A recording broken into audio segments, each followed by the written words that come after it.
Lagi dan masak lagi. Bismillahirrohmanirrohim. Hari ini Bunda mau bikin sambal goreng terong campur kacang panjang. Ini tadi terongnya udah Bunda goreng setengah mateng ya teman-teman, baru sama kacang panjang.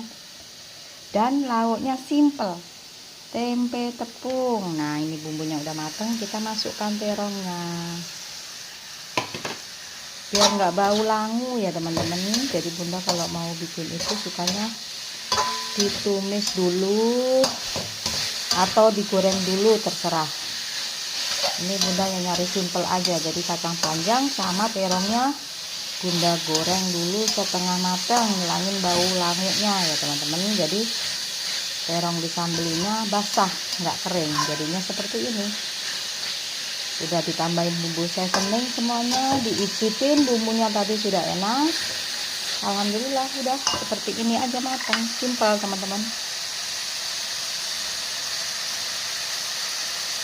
Sambal goreng terong campur kacang panjang, lauknya tempe goreng tepung. Alhamdulillah seadanya, insya Allah nikmat ya teman-teman. Nah udah matang tuh, mantep.